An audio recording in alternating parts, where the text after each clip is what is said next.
Oke pemirsa dimanapun Anda berada, kita kembali dalam dialog development dengan tema membangun masa depan Papua bersama Bung Martinus Buerimon, mantan Kepala Pemerintah Adat Papua dan Sekretaris Dewan Adat Papua. Bung Martin, Anda tadi sudah banyak bercerita tentang berbagai macam permasalahan, termasuk dana yang parkir itu tadi. Bisa Anda jelaskan bagaimana strategi yang paling mantap sesungguhnya agar betul-betul semua potensi ekonomi yang ada di Papua ini bisa dikembangkan dan langsung dirasakan oleh masyarakat Papua sehingga mereka bisa betul-betul menikmati masa depan yang cerah.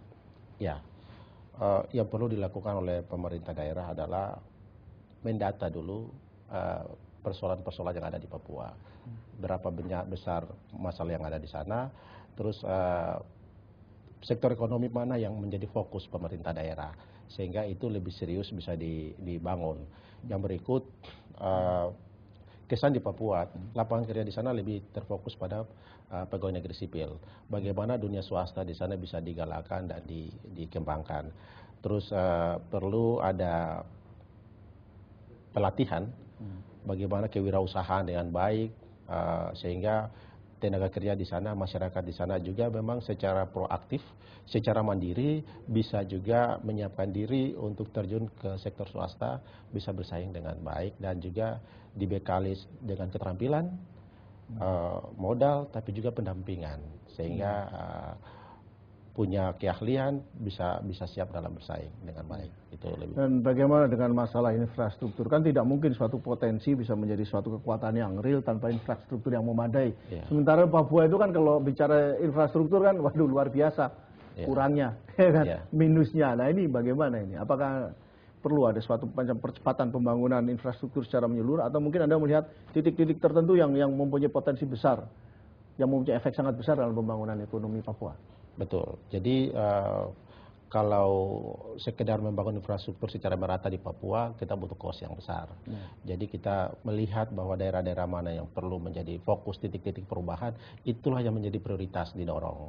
Sehingga dengan dana yang ada bisa secara efektif, efisien bisa dibangun dengan baik. Dan infrastruktur di Papua dibangun untuk siapa? Sesungguhnya dibangun untuk dan dirasakan oleh masyarakat setempat. Dan juga dari sisi ekonomi bisa mempengaruhi harga di sana. Karena misalnya harga contoh yang selalu disampaikan adalah harga semen di kota Jayapura yang hampir 75.000 sekian, ketika di pedalaman Papua bisa hampir 1 juta. Itu bagaimana harga saja sudah memiskinkan rakyat di sana. Begitu, itu cukup jauh harga di sana. Hampir bahan pokok di sana juga prosesnya melalui pesawat untuk wilayah-wilayah pedalaman dan kepulauan. Jadi ini juga tantangan infrastruktur harus menjadi perhatian serius. Iya, saya kira ini karena perbedaan harga itu kan disebabkan karena infrastruktur yang nggak karu-karuan itu tadi kan ya. Dan saya melihat ada beberapa hal yang luar biasa di Papua, yaitu pertama mempunyai sumber daya mineral yang luar biasa, ikan yang luar biasa, kehutanan yang luar biasa. Ini kan 3 hal yang perlu diberi perhatian istimewa oleh pemerintah provinsi maupun pemerintah daerah, kabupaten atau wali kota di Papua. Tapi yang saya dengar, saya nggak tahu ini betul atau enggak, mereka justru memberi prioritas yang lain yang seringkali tidak bisa dipahami oleh masyarakat itu sendiri. Itu betul nggak ya? Memang kalau investasi di Papua contoh itu terjadi benturan regulasi di sana. Misalnya masalah kehutanan.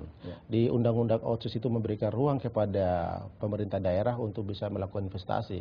Tapi misalnya saja Undang-Undang Kehutanan itu juga memberikan kewenangan kepada Menteri Kehutanan. Sehingga dari sisi itu belum ada yang clear. Saya tidak tahu apa perkembangan terakhir ini sudah diselesaikan dengan baik.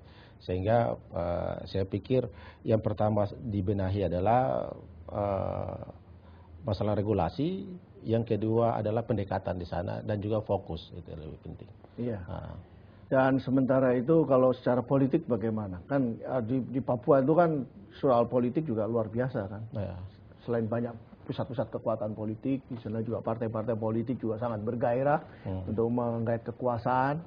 Tapi pada saat yang sama juga kita melihat meskipun saya diharapkan kekuatan-kekuatan politik ini bisa menjadi daya bangun bagi masyarakat Papua, tapi juga justru malah menjadi daya rongrong yang luar biasa bagi masyarakat Papua. Apakah tidak perlu ada semacam reformasi politik di Papua supaya semua kekuatan politik ini bisa bersinergi dan menjadi faktor positif bagi masyarakat Papua untuk membangun diri? Kekuatan politik dalam konteks pembangunan nasional Papua. Ya, karena di sana kan Selain ada partai-partai politik, ada kelompok-kelompok politik yang luar biasa yang saling bersaing, saling menyerang ya kan, sehingga potensi positif mereka berubah jadi negatif gitu. Benar. Harapan kita ke depan, karena di Undang-Undang Otsus ada partai lokal sebenarnya, tapi partai lokal sampai saat ini belum bisa dihasilkan oleh DPR dan juga pemerintah daerah. Nah, yang perlu didorong adalah seluruh kekuatan politik di sana, baik dari tingkat partai nasional yang ada di Papua, itu perlu bersama-sama bergandengan tangan untuk meninggalkan kepentingan-kepentingan politis partai tertentu, kekuatan politik tertentu, dan fokus pada bagaimana Papua dalam kurun waktu tertentu bisa berubah. Yang terjadi kan, kesan saya, ini juga sekali lagi bukan monopoli Papua sebenarnya, wilayah lain juga gitu. Yang terjadi adalah saling serang secara terus-menerus, sehingga pembangunan seringkali jadi nomor 2 gitu. Dimana kepentingan politik di atas segala-galanya kan. Jadi politik menjadi panglima. Ini sangat merugikan, karena Anda sendiri tadi mengatakan masyarakat Papua ini termasuk masyarakat yang terlambat, baik dalam bergabung dengan Indonesia maupun dalam modernisasi. Betul. Apakah Anda melihat bahwa para politisi di Papua ini bisa menjadi agent of development di sana? Masih ragu, karena kader-kader partai politik yang saat ini duduk di Dewan Perwakilan Rakyat Papua di Papua sekarang itu secara kaderisasi masih sangat lemah dan kurang disiapkan dengan baik, sehingga kadang ada masalah-masalah simpel itu menjadi perdebatan elit dan tidak melihat bahwa memang apa yang memang dibutuhkan oleh masyarakat Papua itu menjadi prioritas utama.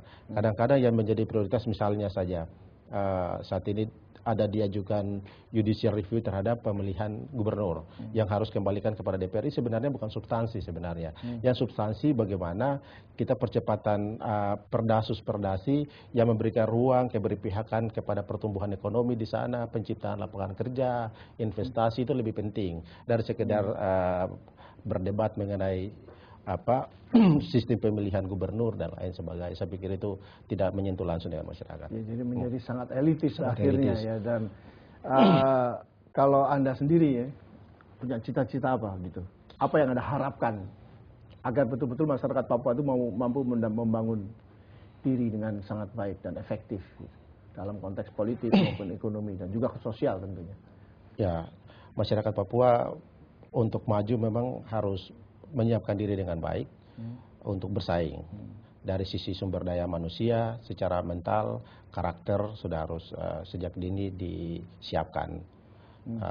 Kalau saya secara pribadi, rencana dalam pemilihan MRP nanti pada bulan depan ingin mencalonkan diri sebagai salah satu anggota.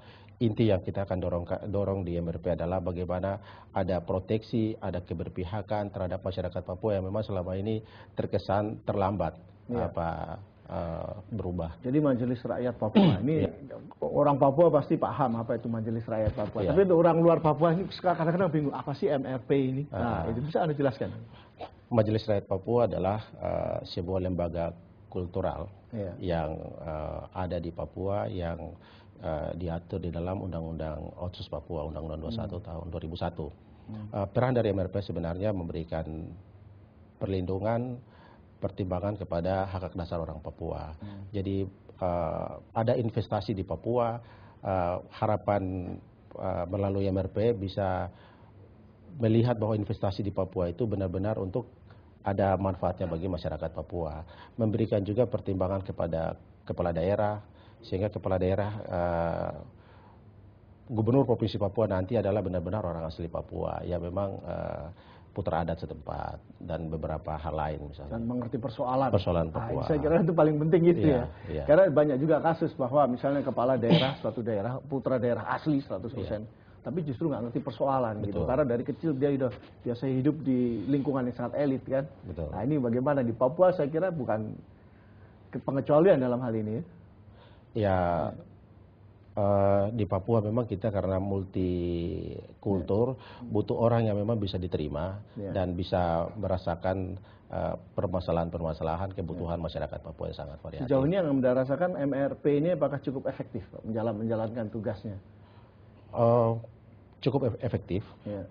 Cuman perkembangan terakhir dengan SKI 14, MRP terkesan menjadi alat konfrontasi dengan pemerintah pusat. Harapan kita tidak seperti itu. MRP adalah sebuah lembaga yang dihasilkan melalui Undang-Undang 21. Pemerintah pusat adalah mitra kerja yang sama-sama bergandengan tangan untuk membangun Papua ke depan. Sehingga kita menghilangkan kecurigaan antara pemerintah pusat dan pemerintah daerah, membangun kebersamaan, itu lebih penting. Jadi hubungannya partnership dan lebih bersifat sinergi, bahan konfrontatif ya. Karena memang ada kecenderungan, ada image lah saya kira ini juga nggak benar, bahwa seolah-olah orang Papua ini semuanya maunya membangun hubungan yang konfrontatif dengan, tidak hanya dengan pemerintah pusat tapi dengan wilayah-wilayah lain. Itu kan image itu tentu saja nggak benar kan. Iya, karena memang secara posisi tawar masyarakat Papua sudah minoritas dari sisi jumlah. Dari sisi posisi tawar kekuatan-kekuatan sosial, persaingan sangat lemah. Sehingga pelampiasannya melalui simbol-simbol perlawanan supaya eksistensi dia bisa ada di Republik ini. Kalau itu tidak dilakukan, tidak dihitung. Jadi ini masalah eksistensialisme aja ya. Oke, menarik sekali apa yang Anda ungkapkan, Bung Martinus Beriman. Saya percaya apa yang Anda ungkapkan tadi itu sangat bermanfaat tidak hanya bagi masyarakat Papua, tapi juga bagi masyarakat Indonesia secara umum. Oke, pemirsa dimanapun Anda berada, sampai jumpa lagi dalam program Dialog Development episode berikutnya.